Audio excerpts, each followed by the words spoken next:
Hello friends, आइए हम जानते हैं जब ऑनरेबल सुप्रीम कोर्ट का जजमेंट जो रूलिंग आया था वो Bhandari scrap traders versus union of India में, जिसमें सेक्शन 16 2C ऑफ CGST को अपहेल्ड किया गया था कॉन्स्टिट्यूशनली वैलिड।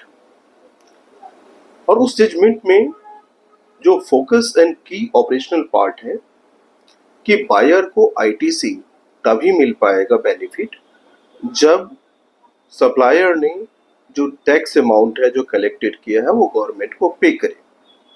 अगर वो गवर्नमेंट को पे नहीं करता तो जो बायर है वो ITC क्लेम के नहीं कर सकता। जब लेटर स्टेज पे गवर्नमेंट जो डिफॉल्टर सप्लायर है उससे कलेक्ट करता है, उस केस में रिक्लेम कर सकता है बायर ITC। तो उस केस में जो बायर को कुछ स्ट्रेटजी इम्प्लीमेंट करने की आवश्यकता है, स्ट्रिक्ट, जिसमें स्ट्रिक्ट वेंडर ड्यू डिलिजेंस है, स्ट्रिक्ट जो आपका वेंडर ड्यू डिलिजेंस है। इसके अलावा जो मॉनिटरिंग है, रियल टाइम मॉनिटरिंग है GSTR और R2B का। इसके अलावा जो है कॉन्ट्रैक्ट रिस्क मिटिगेशन।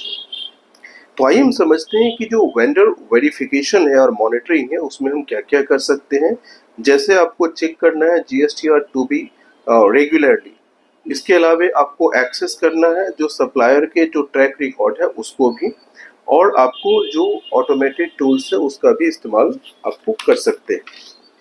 इसके अलावा जो कॉन्ट्रेक्चुअल सेफगार्ड्स है इसमें एक आप इंडेमिनिटी क्लॉज ऐड कर सकते हैं और जो सप्लायर्स है उसको लीगली रिस्पॉन्सिबल कर सकते हैं फॉर द एनी डिफॉल्ट होता है जो जिसके कारण आपकी ITC रिवर्स होती है और उसके कारण आपको ITC का बेनिफिट नहीं मिलता अगर डिफॉल्ट करता है सप्लायर। तो साथ में जो वेंडर कॉन्ट्रैक्ट है उसमें आप एडिशनल एक और क्लॉज ऐड कर सकते हैं जिसमें कि जो आप GST जो इनवॉइस का जो GST पोर्शन ऑफ अमाउंट है वो आप तब पे करेंगे जब सप्लायर GST और 3B फाइल कर चुका है, और वो फाइल करने के बाद जब आप कंफर्म कर लेते हैं कि टैक्स डिलीवर्ड हो गई है उसके बाद, या आप कुछ पोर्शन इनवॉइस का विदहोल्ड कर सकते हैं जब कंफर्मेशन हो जाएगी, इसके बाद आप वो पे करें।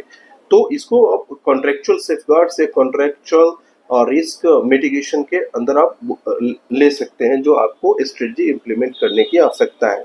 इसके अलावा जो स्टेचुरी जो कंप्लायंस एंड रीअवेलमेंट, जो भी आपके जो आपका रिवर्स हुआ है उसको आप मैनेज कीजिए, जो भी ITC रिवर्स हुआ है, और उसको बाद में आप रिक्लेम करें सेफली, और जब आपका डिफॉल्टिंग जो सप्लायर है वो पे कर दे। Thank you.